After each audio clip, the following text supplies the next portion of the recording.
to speak to a symposium at the University of Toronto, and I said, UFOs are as real as the airplanes flying overhead.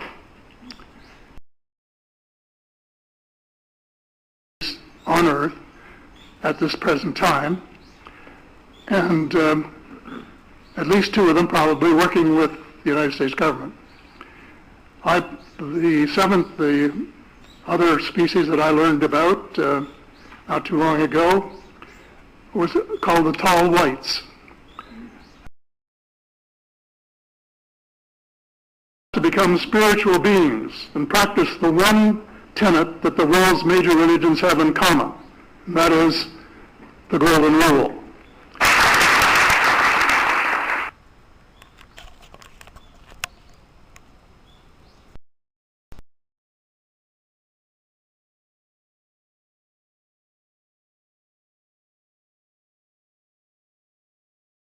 Savoir que ceux qui nous observent de loin sont inquiets. J'ai vu et entendu et écouté plusieurs des dirigeants d'autres planètes. Ils sont très inquiets parce qu'ils s'interrogent sur la voie que l'Union européenne va poursuivre. Et donc il faut rassurer et les Européens et ceux qui nous observent de plus loin.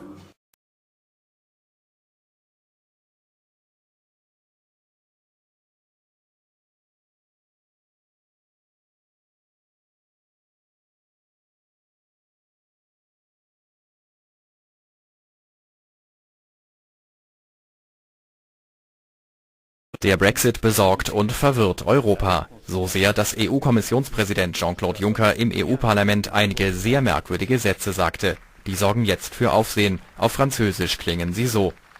Il faut savoir que ceux qui nous observent de loin sont inquiets. J'ai vu et entendu et écouté plusieurs des dirigeants d'autres planètes. Ils sont très inquiets parce qu'ils s'interrogent sur la voie que l'Union européenne va poursuivre. Et donc il faut rassurer et les Européens et ceux qui nous observent de plus loin.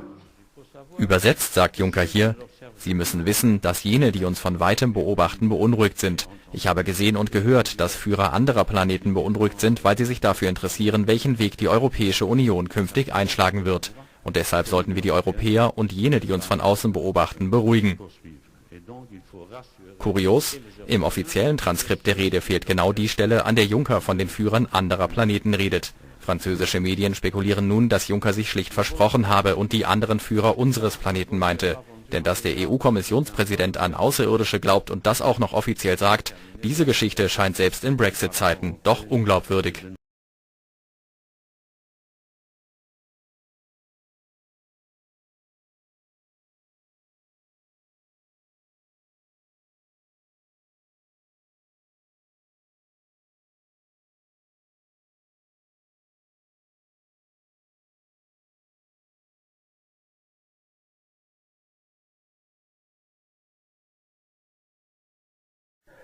Speech by President Jean-Claude Juncker to the plenary session of the European Parliament on the result of the referendums in the United Kingdom, Brussels, 28 June 2016, translated from French and German.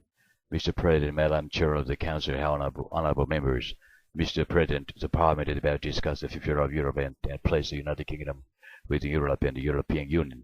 I had a lot of meeting this morning, but I decided to come European Parliament because I believe that today, right now, my place is here as the heart of democracy.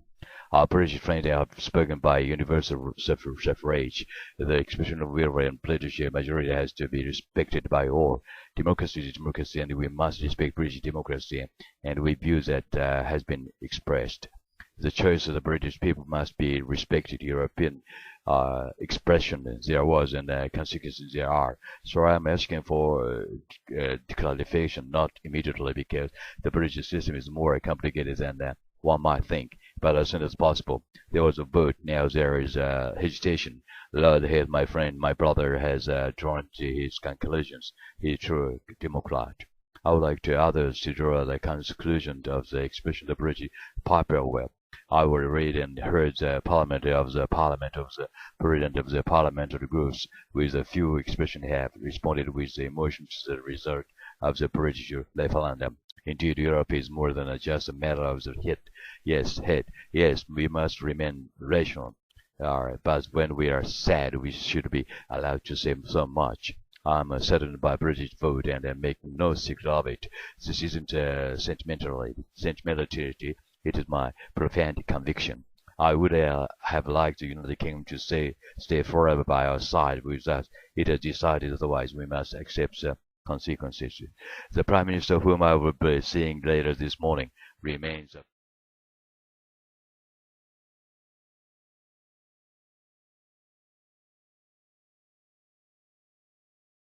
Savoir que ceux qui nous observent de loin sont inquiets. J'ai vu et entendu et écouté plusieurs des dirigeants d'autres planètes qui sont très inquiets parce qu'ils s'interrogent sur la voie que l'Union européenne va poursuivre. Et donc il faut rassurer et les Européens et ceux qui nous observent de plus loin.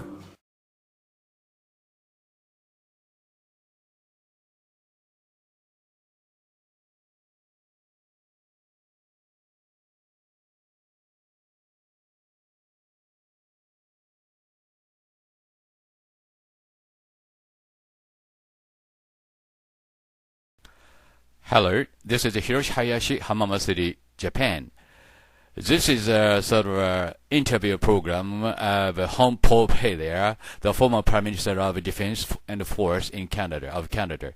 And he said, alien life forms present among us. This is the story about it with my translation. Thank you very much. It's great to have you with us on our show. Why do you say that UFOs are as real as the airplanes flying over our heads? Well, because I know that they are.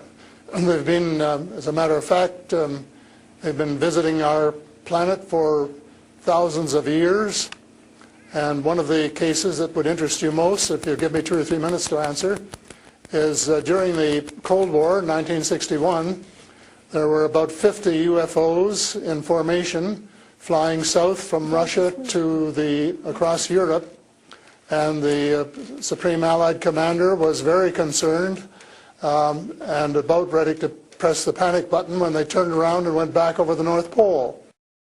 They decided to do an investigation, and they investigated for 3 years, and they decided that with absolute certainty that 4 different species at least, had been visiting this planet for thousands of years.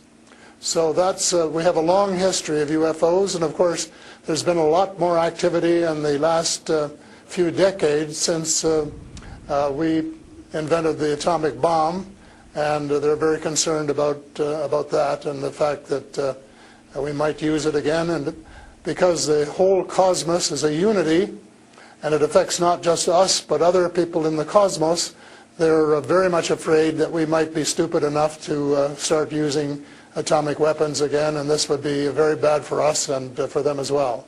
So no serious scientist has ever publicly confirmed evidence of an encounter with extraterrestrials. Why would scientists not confirm the facts if they exist? I'm afraid they must go out of their way not to find. Because if they did, even 10% of the amount of research I've done in the last 8 years, they would be as convinced as I am. I mean, they could do it even faster. Might take them a little longer, a military background, but there are so many wonderful books that tell these stories, and they've been authenticated. The sightings have been authenticated by more than one witness, and also by radar, and they have landed in various places around the world, including Russia. There's a famous case there. I can't remember the name of the place, but it was widely reported at the time. A man wrote a book about it, and then the French bought the book rights so that it wouldn't be circulated around. There's just so much evidence. Take the time off to do a little bit of research and study, but people just are, some people are interested and will take the time and the others just say, oh, you know, it's just fantasy. But since I've been public on this subject, I get, probably 3 or 4 emails a week from all over the world, from people who have actually witnessed sightings, and some of them who have actually been on the ships, and some of them who have actually been transported to another planet. And so this information is not, you know, it is top secret in a way that the governments aren't talking about it. But if you listen to the whistleblowers and the people who have worked in the industry and who know what is going on, there is just a lot of information out there, and it doesn't take very long to get your hands on it. But see, the problem is that some people who report UFO sightings and alien abductions have been shown to make things up, and to make things up to be famous, to make money, or just for a prank. How do we tell fiction from a fact? Well, you have to spend a lot of time trying to find, we used to say, separating the wheat from the chaff, and it takes a lot of effort. When I was minister, I got sighting reports, and when we checked them out, about 80%, about 8 out of 10, were not real. There were sights of Venus or plasma or, you know, a dozen other things. But there were 15 or 20% for which there was no explanation, and they were the genuine unidentified flying objects. These things go way back. One of the conferences I went to was in Las Vegas, was promoted by a chap who had written a book about crashes. And there were dozens and dozens and dozens of them, and many of them very, very well authenticated, so that it would be impossible to read all of that evidence and not to come to the conclusion that these vehicles were real. Have you ever had your own encounter? Not encounter with aliens, no. I have seen a UFO about 120 miles north of Toronto over Lake Muskoka, where I have a cottage. And 2 years ago, last Canadian Thanksgiving, which is October, my wife decided she wanted to go out and look at the stars. So I'm not much of a night man, but I put on my cap and went out with her. And she looked into the eastern sky and said, "There's a star." And I turned around the other way and I said, "Oh, there's a much brighter one over here." And she looked, and it was. And we watched it until our necks almost broke for about 20 minutes. And it was definitely a UFO, because it could change position in the sky by 3 or 4 degrees in 3 or 4 seconds. And I checked out, there were no satellites that could do that. The space station wasn't going by, and it isn't able to move that fast anyway. And there was no other explanation except that it was the real thing. And 2 days later, I went down on the dock, got a comfortable chair, and watched it came back almost to the same spot and entertained me for as long as I could take it. And then I went back to the cottage. But it was very interesting, because it would drop down in the sky, and then it would roar back up, and then it would shift across a few degrees and do a circle and come back at a speed which, you know, just astronomical speeds. As you know, they travel very, very fast. So does it just look like a falling star that falls really quickly and then rises again? What does it look like? Well, it just looked like a star. It just looks like a star. Right. And I don't know if you're a person who has ever read the Bible or not, but I think the Star of Bethlehem, God's flying saucers. Mm-hmm. But you also tell me that people write you emails, 3 to 5 emails a week, and they've actually been abducted, or they have encounters with the aliens. Do they actually tell you what these aliens look like? I mean, you know, everyone's interested. How would I know if I see an alien and if he abducts me? Well, the first question you have to ask is, how many species are there? And I used to think there were, you know, between 2 and 12. And Apollo astronaut Edgar Mitchell, who came to Toronto a few years ago and had dinner with us, agreed that it was somewhere between 2 and 12. But the latest reports that I've been getting from various sources are that there are about 80 different species. And some of them looked just like us, and they could walk down the street and you wouldn't know if you ran, walked past one. And they're what we call the Nordic blondes, and also the tall whites, who were actually working with the United States Air Force in Nevada. They're able to get away with that. They had a couple of their ladies dressed as nuns went into Las Vegas to shop, and they weren't detected. And I have a friend who saw one of the men walking along the street, and somebody who would recognize that they were different, and he did. So there are those kind, and then there are the short grays, as they're called, and they're the ones that you see in most of the cartoons.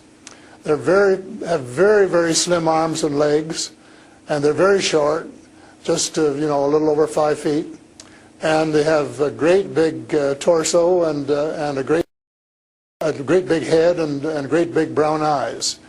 But they're different species, so you have to know that they're different species, and it's and know that they're all different. Mm-hmm. So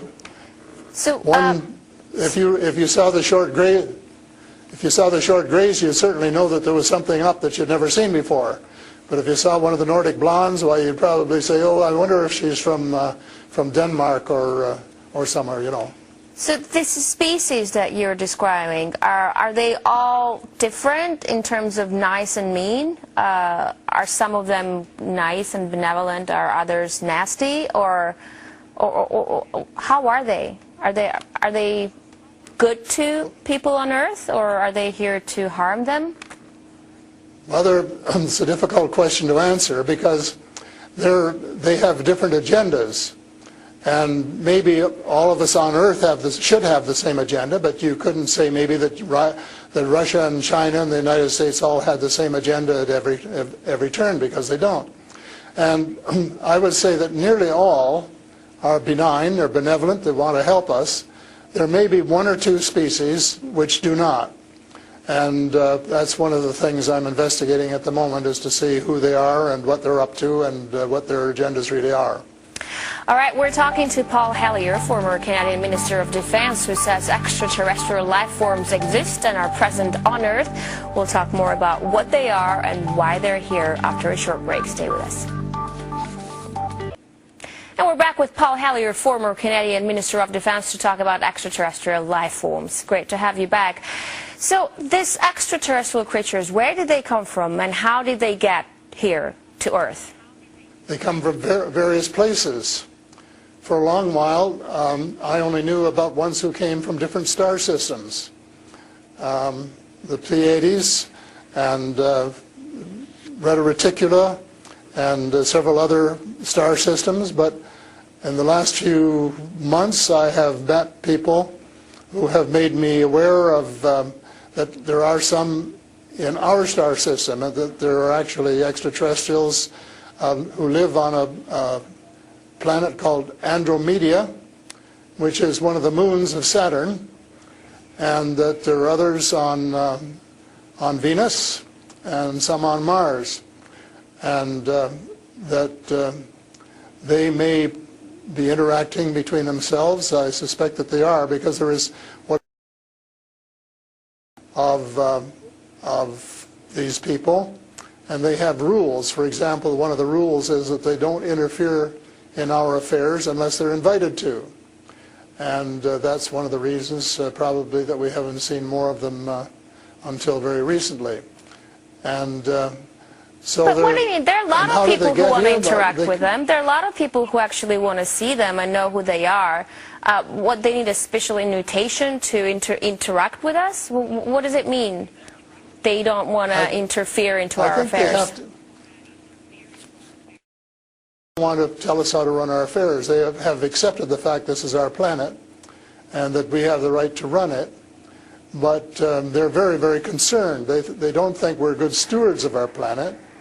We're not. We're clear-cutting our forests, and we're polluting our rivers and our lakes, and we're dumping sewage in the oceans, and we're doing all sorts of things which are not what good stewards of their homes should be doing. And they don't like that, and they've made it very clear. And as a matter of fact, they have given us a warning. How? And this has come from more than one source. How have they made it clear? What have they done? They have talked to people. One of the chaps I talked to about a month ago was interacting with them in 1974, he and his brother in Peru, and they were taken to Andromeda, teleported, and they were told what the people there think, and that we're really wrecking our planet, and in fact that something dreadful is going to happen to it if we don't smarten up and change our ways. We spend too much time fighting each other, we spend too much money on military expenditures and not enough on feeding the poor and looking after the homeless and the sick, and that we are polluting our waters and our air, and that we're playing around with these exotic weapons, thermonuclear weapons and atomic weapons, which have such a devastating effect both on our Earth and on other areas in the cosmos, and they don't like that. And that's the reason they would like to work with us to teach us better ways, but only, I think, with our consent.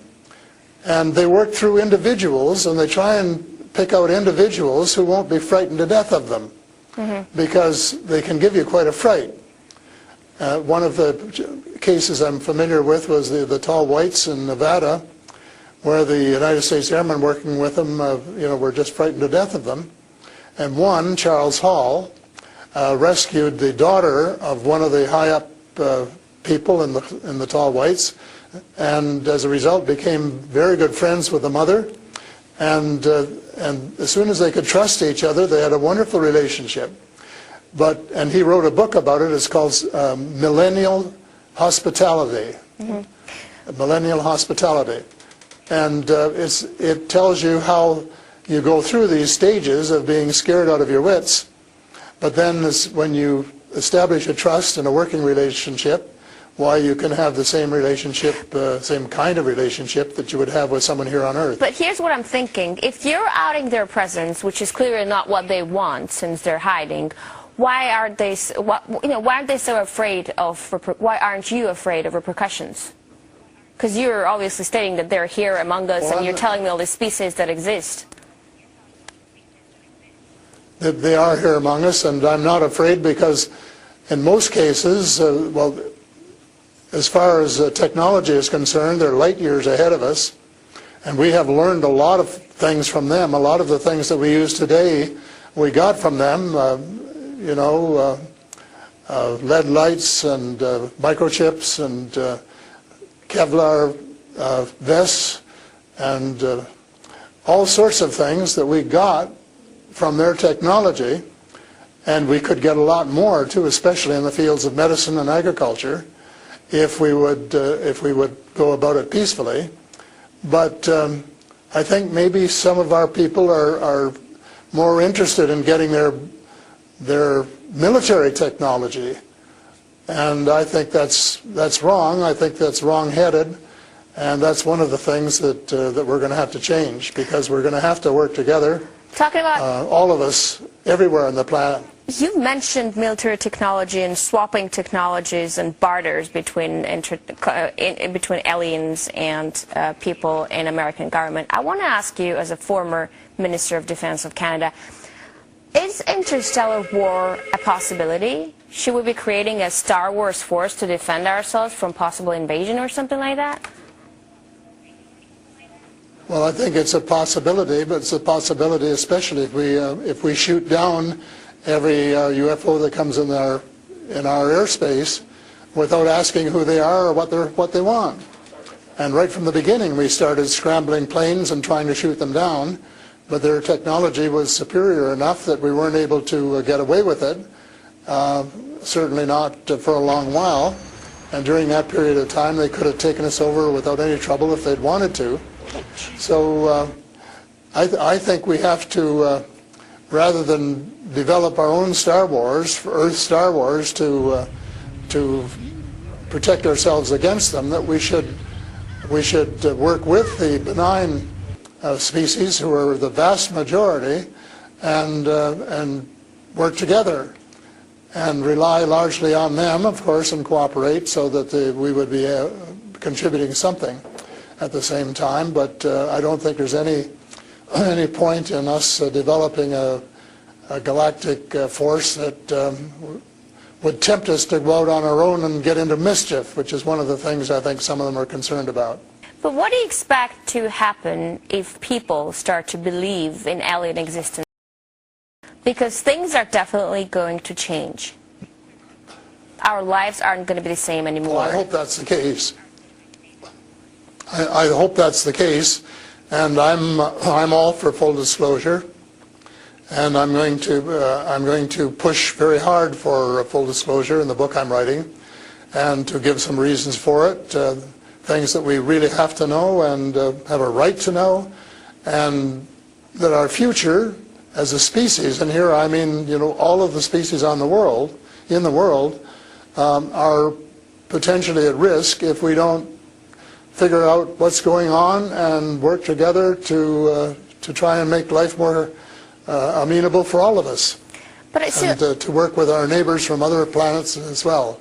But still, I'm thinking to myself, if they've been here for such a long time, as you say, and they're interested in helping humanity, as you say, why is our world such a mess? I mean, if you want to help someone, you just help someone. You don't wait for someone to invite you to help that someone, no? Well, it's something that I think parents can sometimes say to their children, this is what you should do. But that doesn't mean the children are going to do it, does it? Because the cosmos is based on free choice. And we're given the option of making mistakes, of making wrong choices.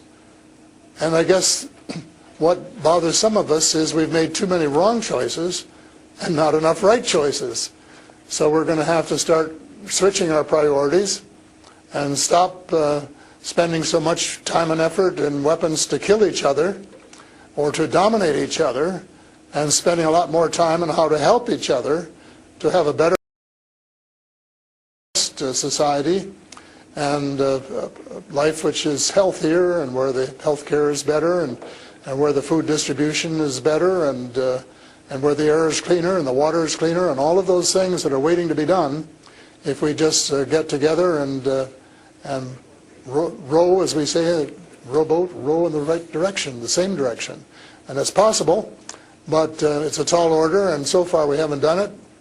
My thesis will be that we have to do it, and we have to start doing it right away.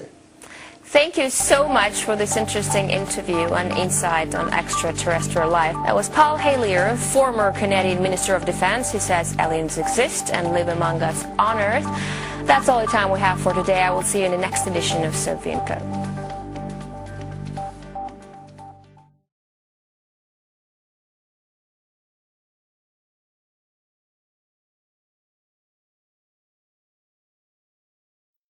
To our esteemed Honorable Paul Hellyer of Canada, we would give you 20 minutes, sir. Thank you very much, Mr. Chair, and thank you for giving me this opportunity to speak. And thank you, Steve, for the invitation. My name, as I said, was Paul Hellyer. I'm a former Minister of National Defence for Canada. I served in 3 governments during a total of 23.5 years as a Member of Parliament. Although as Minister of National Defense, I had sighting reports of UFOs. I was too busy to be concerned about them at the time because I was trying to unify the Army, Navy, and Air Force into a single Canadian Defense Force. And that itself was a kind of battle to the finish. So this was the United States Air Force General. I accept the invitation of Victor Vigiani, who's over here somewhere, and his cohort Mike Bird, to speak to a symposium at the University of Toronto.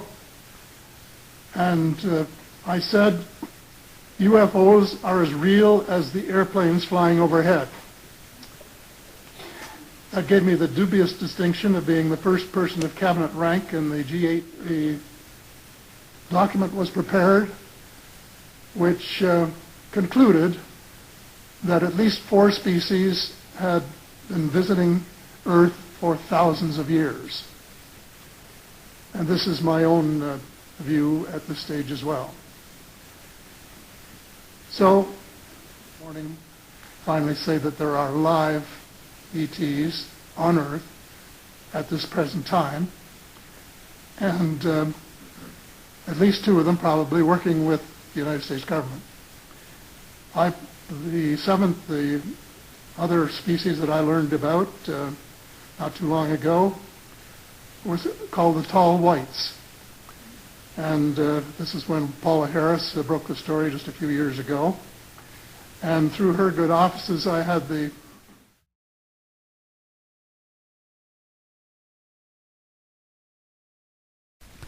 Cosmonaut Viktor Anashev commented on a UFO sighting that occurred while en route to the Salyut 6 space station in April of 1979 as follows. It followed us during half of our orbit. We observed it on the light side, and when we entered the shadow side, it disappeared completely.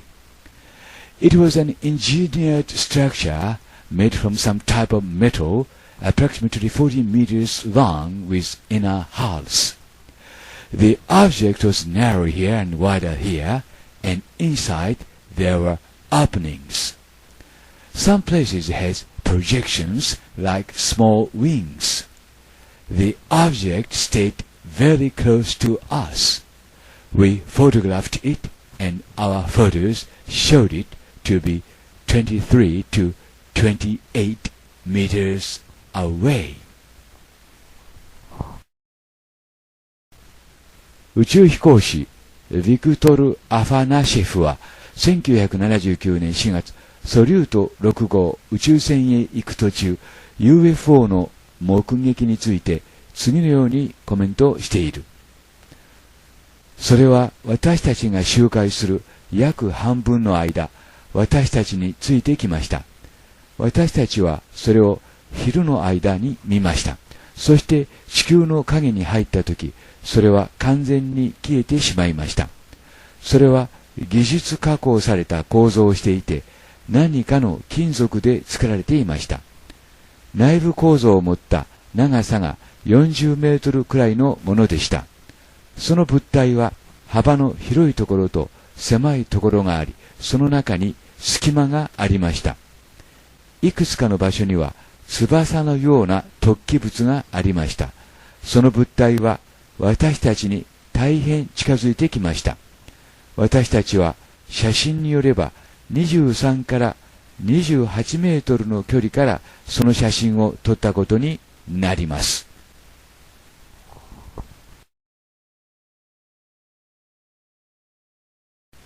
宇宙飛行士のニール・アームストロングは1999年10月、次のように証言しています。証拠はありませんが、私たちが入手可能な最高の情報による推測によれば、次のような結論に達しています。つまり、他の知的生命体がそこかしこ多くの場所に存在しています。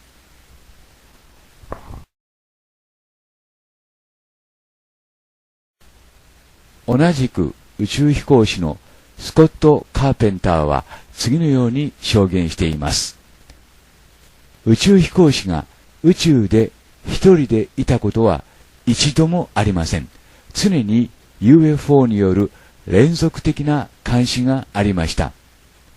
カーペンターは1962年5月24日、周回中に UFO の写真を撮影している。NASA は未だにその写真を公表していない。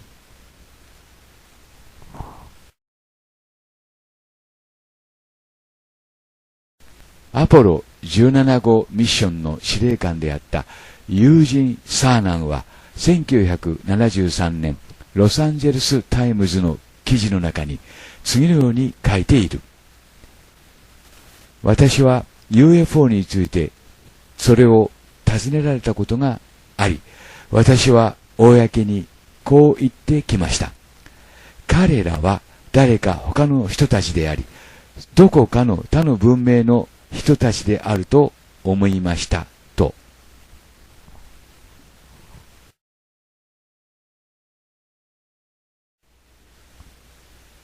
Evidence Aliena, a website in France, writes about the Apollo 13 mission as follows. The questions are so many, but to see these images we can guess and something and certainly take note that up there, surely the Apollo 13 astronauts were not alone. フランスのエビデンザリエナウェブサイトは次のように書いています。アポロ13号ミッションについては疑問は多いが、これらの写真を見たところいろいろ考えられるが、ただ一つはっきりしていることは、そこにいたのはアポロ13号の宇宙船の3人だけではなかったということであると。広志林、浜松シティ、ジャパン。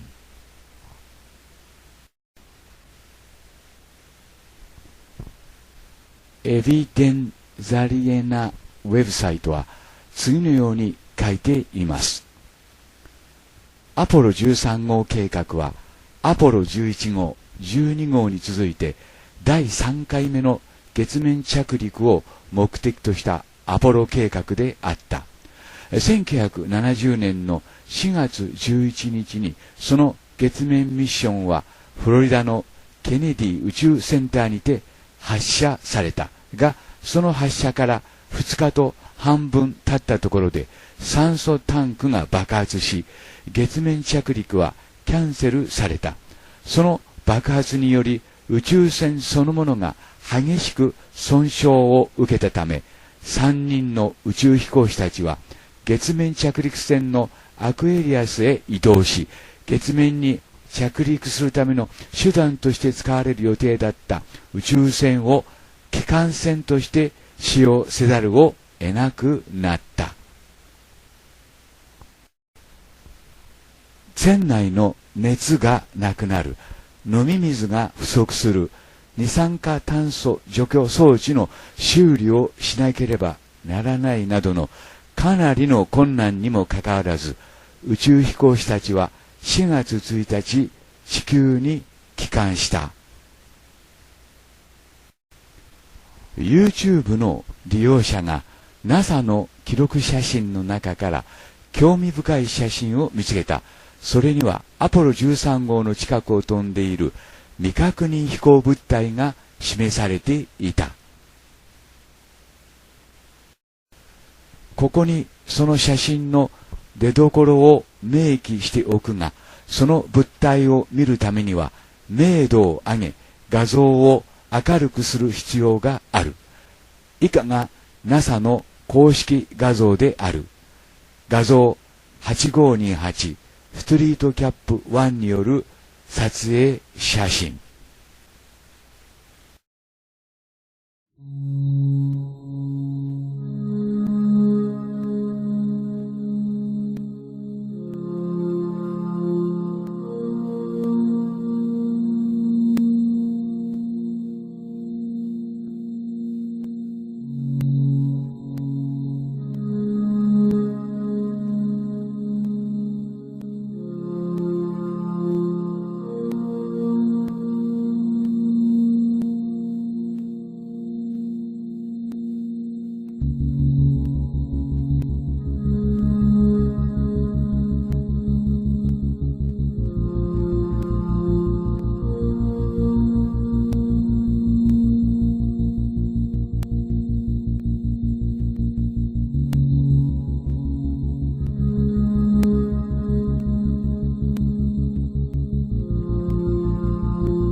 ここにお見せするのはアポロ13号宇宙船の周りに位置する人工物に見える物体である。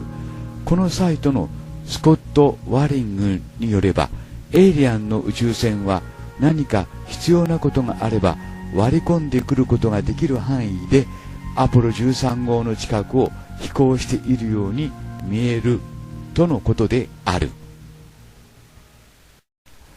次の写真の中ではもう一機の光る物体の前面に固体の物体を見ることができる。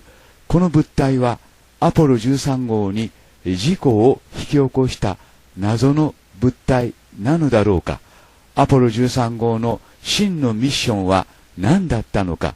多分誰かによって禁止区域になっていた場所にアポロ13号が着陸を試みていたのではなかったのか。またそれ以来私たち人間はなぜ月面に着陸していないのだろうか。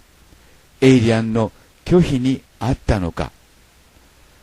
疑問は多いが、これらの写真を見たところいろいろ考えられるが、ただ一つはっきりしていることは、そこにいたのはアポロ13号の宇宙船の3人だけではなかったということである。繰り返します。ただ一つはっきりしていることは、そこにいたのはアポロ13号の宇宙船の3人だけではなかったということである。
The idea of any explosion in space by any Earth government was not acceptable to the extraterrestrials, and that has been demonstrated over and over. And what's the consequence? How is that different? Right into them. We mentioned an incident which I later confirmed. A spacecraft went to the rescue of Apollo 13, and they accompanied Apollo 13 on their voyage around the moon and back to Earth. And on 2 occasions they thought they might have to transfer the crew to their spacecraft, but they saw them safely back to the Earth. People were interested in the extraterrestrial technology, very much so.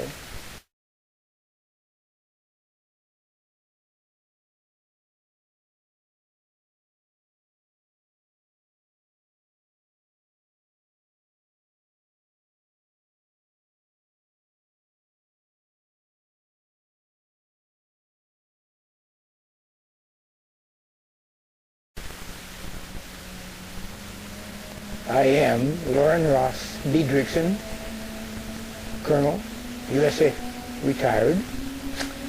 I got a Bachelor of Science degree, and then the Air Force sent me to the Stanford Business School to study management, and then probably assigned me to Washington, D.C., and I served in the Chief of Staff's office shortly for orientation, And then they put me into the U.S. Atomic Energy Commission, where I became responsible for maintaining the inventory of the accountability of the nuclear weapons stockpile, and involved in the security and the, you might say, auditing the manufacturing facilities and the storage facilities for all the nuclear weapons in the U.S. アメリカ空軍大佐ロス・デドリクソンの証言。私は AEC、つまり原子力エネルギー委員会の議長と国防省の間の軍の連絡委員会の上級スタッフでした。私は陸軍だけではなく海軍、空軍、民間機関のほか CIA や国家安全機関、さらには私が開拓した他の機関の人たちとも知り合いになりました。そうした時代の間、私の職務の一つが核兵器の安全性をチェックするためのすべての核兵器施設を訪問するチームに同行することでした。そういう中、核兵器の所蔵場所やいくつかの製造施設の上に現れた UFO の報告を私たちは手に入れていました。そしてそういうことが連続的に続いていました。核兵器の上を飛ぶ UFO の飛行は大変深刻な問題として取り上げられていました。資料11を添付しますので、それを見てください。事実、そうした問題は目撃者が故意にそうした情報を流したりすると、あまりにも大きな政治問題、あるいは外交問題を巻き込むことになりましたので、大変深刻な問題として取り上げられていたわけです。レーダーに UFO が捕捉されたようなほとんどのケースにおいては、航空機が UFO の飛行を妨害するためスクランブルがかけられました。それは私たちの政府からの攻撃的な反応ということになります。よく知られた事件としては1952年の7月の事件があります。その事件の時は私は光を放つディスクタイプのクラフトを見ました。その事件の後、フェルト海軍大将の下で核兵器実行計画の選択的指揮権のポストの責任者として連合司令官に就任しました。私は SAC 作戦の下、ノーラッド、つまり北米防空総司令部とも連絡を取り合いました。そして核兵器の使用に関する作戦計画にも携わりました。他にも2例、私は UFO と核兵器に関する事件について知っています。2例のうち先の1例というのは1961年だったと思いますが、太平洋で核兵器を爆発させた時のことです。それは ET たちによって引き起こされたものですが、驚くべきものでした。なぜならその時数時間にわたってどんな場合も太平洋上で無線通信が途絶えてしまったからです。電離層にまで影響を与えたところから、外惑星人たちがその爆発実験に関心を持っていたことには間違いありません。事実、ET たちの宇宙船は磁場汚染が理由で航行が不可能になったからです。2つ目の事件は1970年代の終わりか1980年代の初めに起きたものです。その時私たちは核兵器を月まで運び、そこで科学的な測定のための爆発をさせるつもりでしたが、これは外惑星人にとっては受け入れがたいことでした。 ET たちはその武器が月へ到着する前に破壊してしまいました。地球のどんな政府による宇宙での核兵器の爆発は外惑星人にとっては受け入れがたいものです。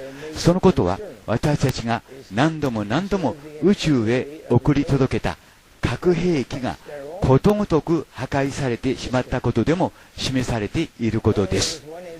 繰り返します。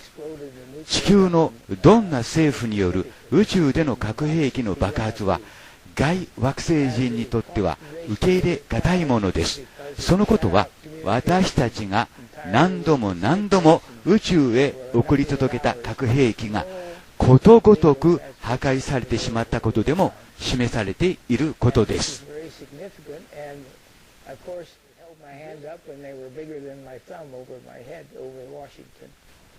アポロ13号は無事地球に帰還しましたが、その背後には外惑星人たちの協力があったからです。繰り返します。アポロ13号は無事地球に帰還しましたが、その背後には外惑星人たちの協力があったからです。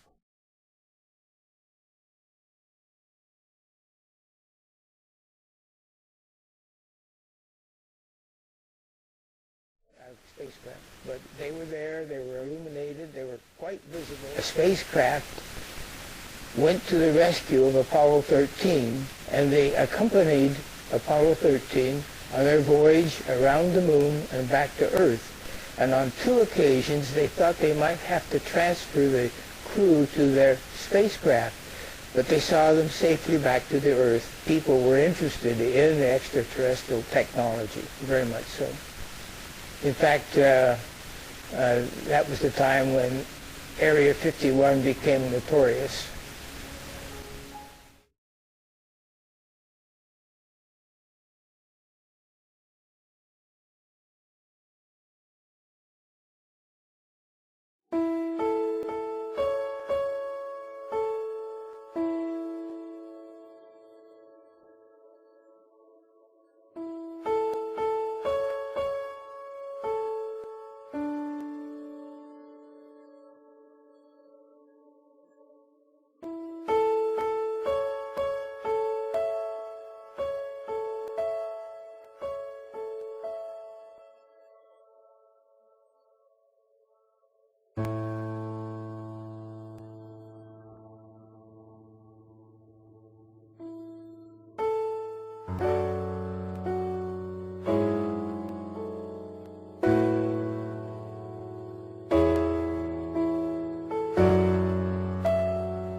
Stephen M. Greer, M.D., wrote in his book Unacknowledged as follows.